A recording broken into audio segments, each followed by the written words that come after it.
Mom, listen. I've divorced Robert, and I'm currently staying at a hotel, but I'll be bringing Linda over to your place. When I was too perplexed to say anything, my daughter Susan quickly hung up the phone. I'm home.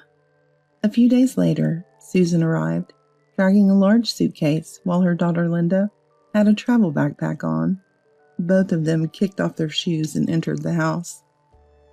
Mom, is my room available? She said as she walked into the living room. Susan looked puzzled. When she saw Mary, her brother's wife, among the welcoming family, she clicked her tongue slightly. Why are you here? But before she could dwell on that question, James cut in. The two of them are living together now. It makes sense for her to be here. Upon hearing this, Susan's mood soured. What are you doing relaxing in my house as if it's yours? Ridiculous. Someone who just spends money living with us? We're going to live here now, and it's cramped with you around. Don't let your dropout stupidity rub off on the kids. Get out. Mary froze, her smile fading. It was clear that Susan looked down on and disliked Mary. Susan gestured for her to leave. This behavior angered everyone further, heating up the arguments between James and John. However, it was Mary who spoke up. Understood. If Susan says so, I'll leave soon. Just give me some time. Hearing this, Susan smiled satisfactorily. See, you're reasonable. People like you don't belong in this house. Mary bowed her head and slowly walked out of the living room. I hurried after Mary, trying to stop her by grabbing her arm. But no matter how much I said, there's no need for you to leave. Mary wouldn't listen and started packing her bags. It was unfair for Mary, who had done nothing wrong. While Mary was packing, I came up with an idea. Well then, if that's how it is. I whispered something secretly to Mary. My name is Karen. I'm a housewife about to turn 55, living a fulfilling life with my husband James and my son and his wife.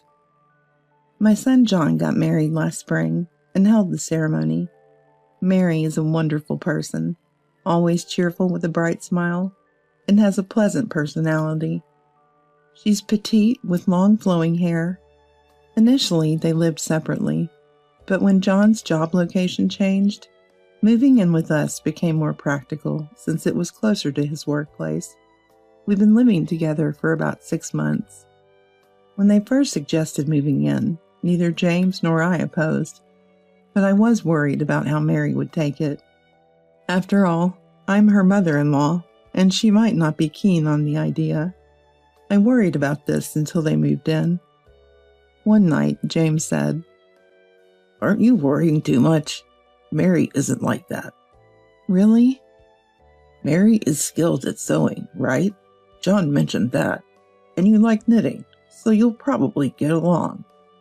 James optimistically said this and sipped the coffee he made. Indeed, having common interests might help us bond faster, so I looked forward to their moving day. On the day they arrived, John was off work, and they came with a moving truck.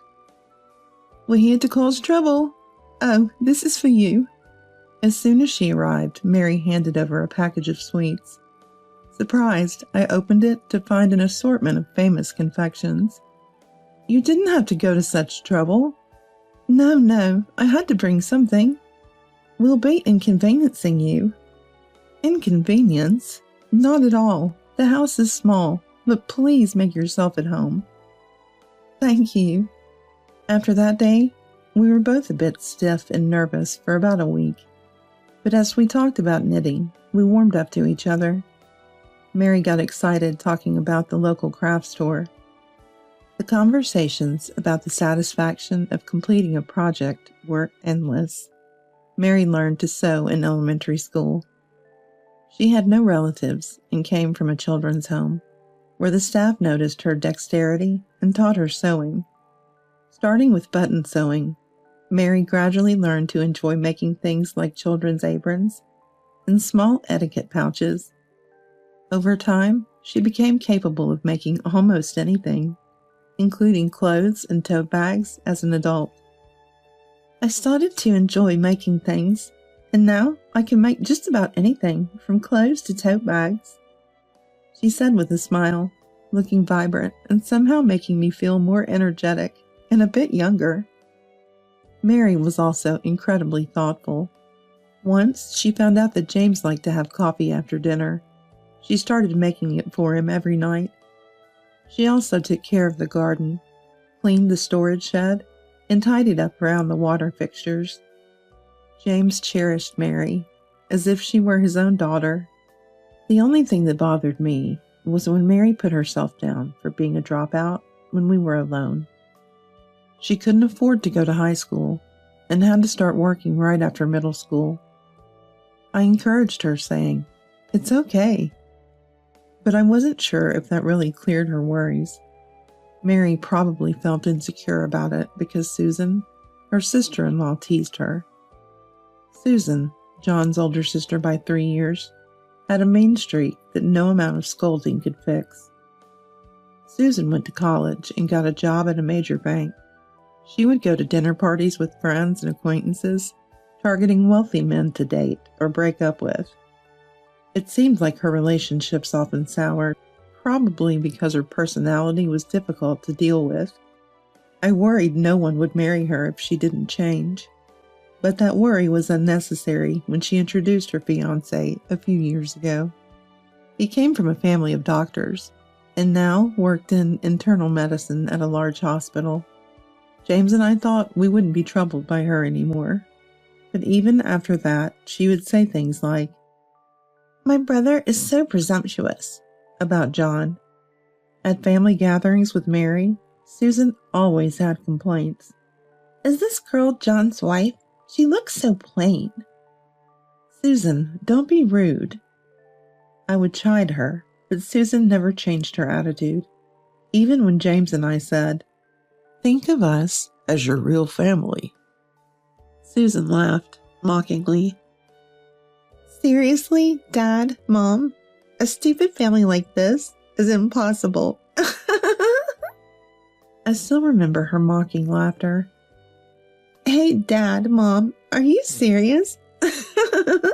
I can't deal with a stupid family." I still remember the sound of her laughing in ridicule. Susan kept calling, bragging about going on an overseas trip, and eating gourmet food, and getting a designer bag as a gift, showing off her wealth. There's a child named Linda, my granddaughter, who also tends to brag.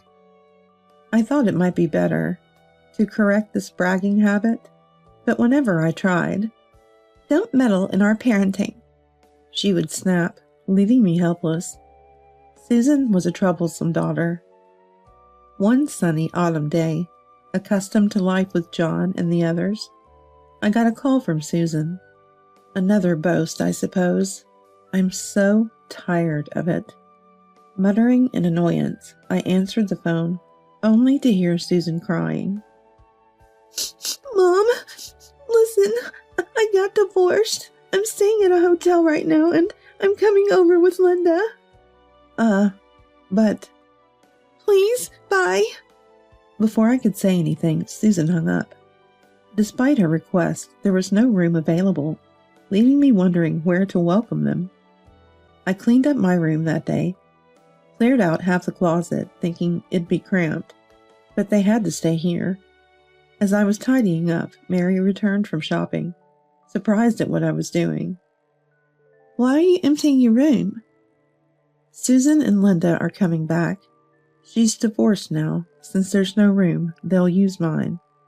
"What? So where will you sleep?" "I'll make room in my room, so sleep there." "What are you saying? You need to take care of yourself now. I'll sleep in the living room." A few days later, Susan and Linda, unaware of anything, returned. "We're home." Susan dragged a large suitcase, and Linda carried a travel backpack. Both of them kicked off their shoes and entered the house. "Mom, is my room available, huh?" Entering the living room, they found me, James, John, and Mary Just enjoying a family moment. Seeing Mary, Susan clicked her tongue softly. Why are you here? But before she could continue, James intervened. Susan, these two are living with us now. It's only natural. Besides, Robert told us everything about your situation. In the days that followed, while preparing the room, we also contacted Robert to understand the reasons behind the divorce. The reasons were surprising to both me and James. Susan, you were in charge of your husband's wallet, spending lavishly on trips abroad and designer bags, leaving most household chores to his service. Susan looked uncomfortable. He even doubted whether those trips were really just with Linda, suggesting you might have been with friends. Huh? What now?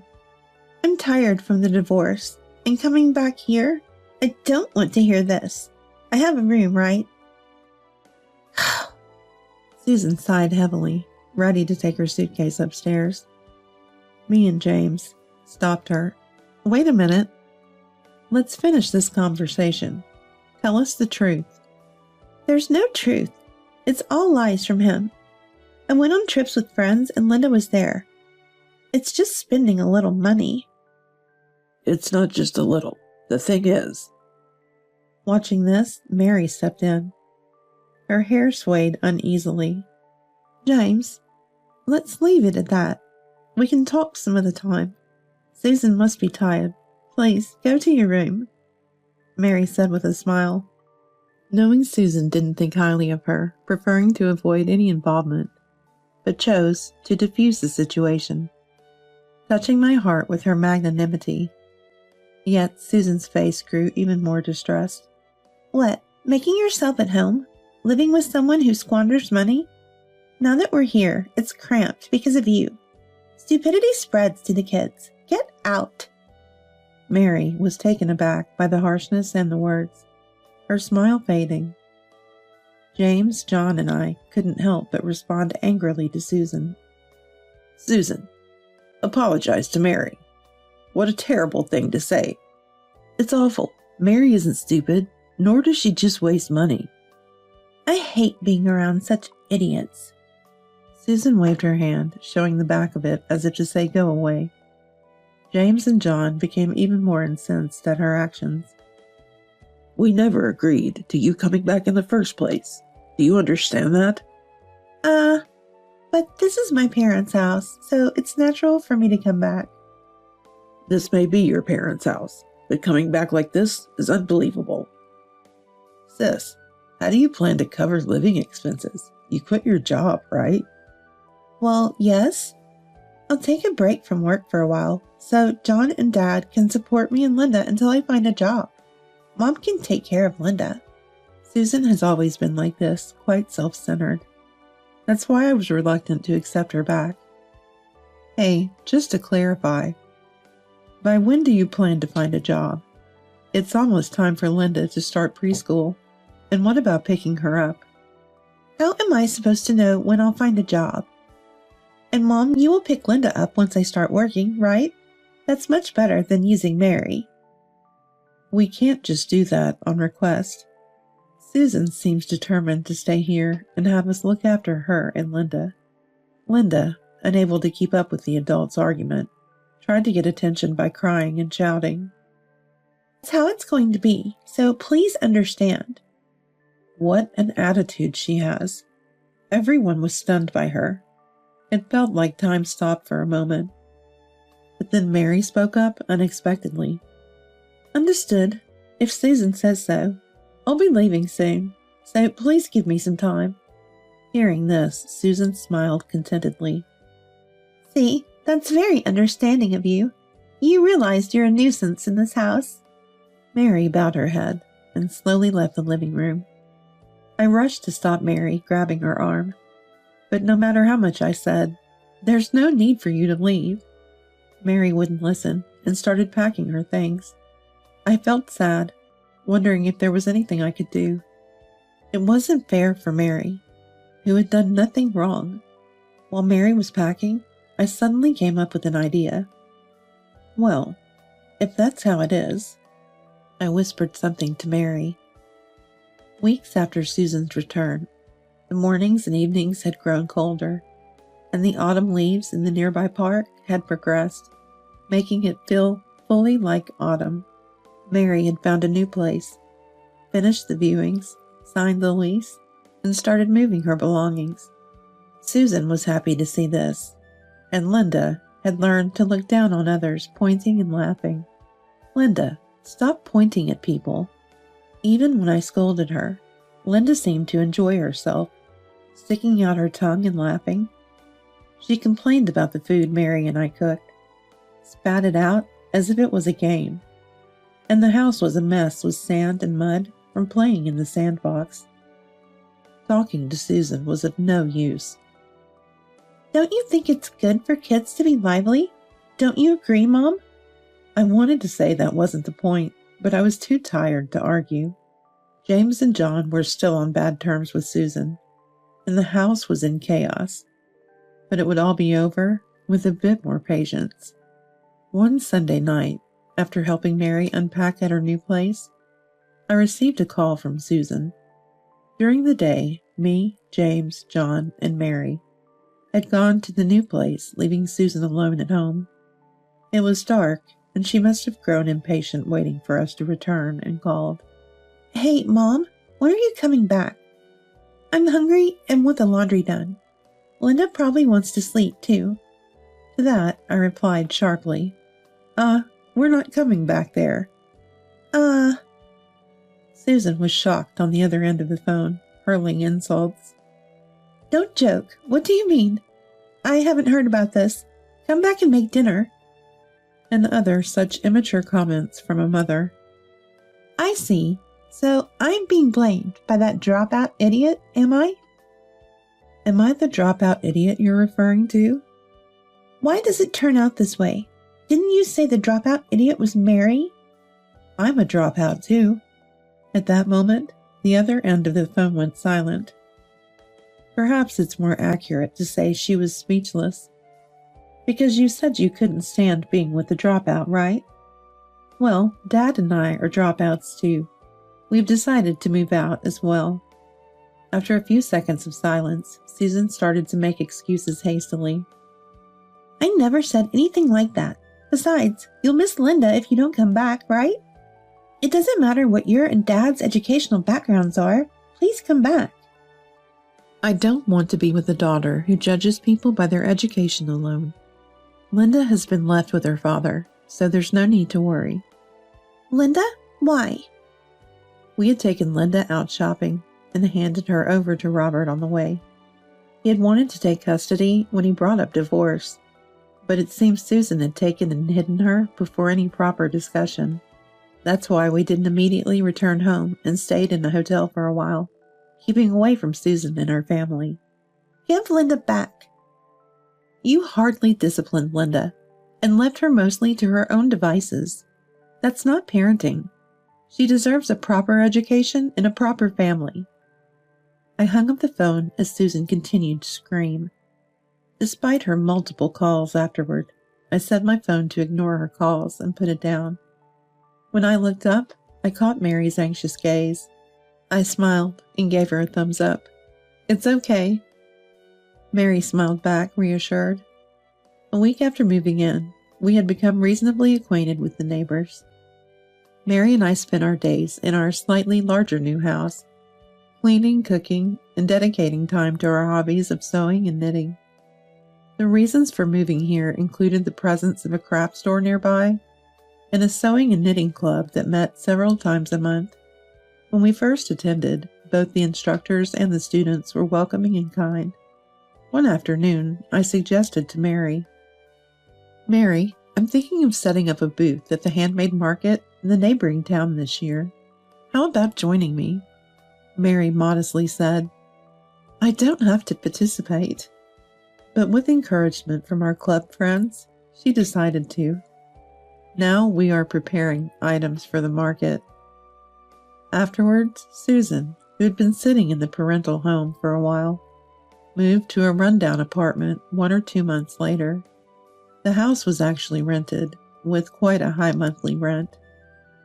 Of course, the rent and utilities were priced for a family, and Susan had been relying on James and John's earnings, so she probably didn't have enough money to cover these expenses. She inevitably had to move to an apartment to live on her own. Susan was essentially unemployed, and raising Linda in such a condition would have been difficult. There was even a risk that both mother and daughter could end up homeless.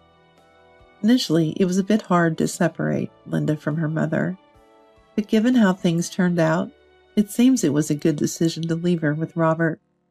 I thought we wouldn't be bothered by Susan anymore, but recently, a letter from Robert arrived, surprising both me and James. It revealed that the child support paid by Robert for Linda was actually being spent on nightclubs. Knowing Susan's spending habits, Robert had hired a detective to ensure the child support was really being used for Linda. Reading that letter, I recalled how Susan would sometimes leave the house after returning to the parental home. For job hunting, Or, to dine out with friends. and sometimes not return until morning. It was clear that she had been out having fun, but I wondered where the money for such activities had come from. I had never imagined she was actually going to those kinds of places and spending the night drinking. Part of me wanted to believe in my own daughter. The letter continued, stating that after learning the truth, Robert intended to sue Susan for damages. From the date, it seemed that payments had already started. I hadn't heard anything from Susan, but even if I did, I couldn't sympathize or lend her any money. Due to Susan making such significant payments, Linda's custody was considered difficult for her and was transferred to Robert. I felt a bit relieved, thinking that in a doctor's family, she would be properly educated and disciplined. Above all, my impression of Robert was that he was a very gentle young man who loved children. Though I hardly see Linda now, she must be living without any discomfort. While thinking about how to reply to the letter, just as my pen stopped moving, Mary brought in some coffee. Karen, I've made some coffee. Oh, thank you so much. As I sipped the warm coffee, more thoughts about the letter came to mind, and I smiled a little. What's up? I was thinking about what to write next. I wrote about how the four of us are living happily together, not in contact with Susan, among other things. But there's one more thing I need to write about. That is, about the baby in Mary's belly. When we thought everything had settled down after the move, Mary's health took a turn, and a hospital visit revealed she was pregnant. She was about 3 months along, and her belly is starting to show a little. Though we don't yet know the gender, the thought of a new family member brings us indescribable joy. Mary is enthusiastic. I'll make clothes for the baby. And I'm planning to knit hats and socks. I included that in my letter. Please take care not to overdo it. Take good care of yourself. Mary, looking down and stroking her belly, said, I wonder if I can be a good mother. I've thought the same thing, but it'll be fine. The baby in your belly will grow and be born healthy. They'll wear the clothes you make, so don't worry. I reassured her gently, as if speaking to my own daughter. Yeah, you're right. Mary nodded slowly, shedding quiet tears, but I pretended not to see. The handmade market is approaching fast. The theme for the market is Christmas gifts. We've already received the most irreplaceable and wonderful gift of all.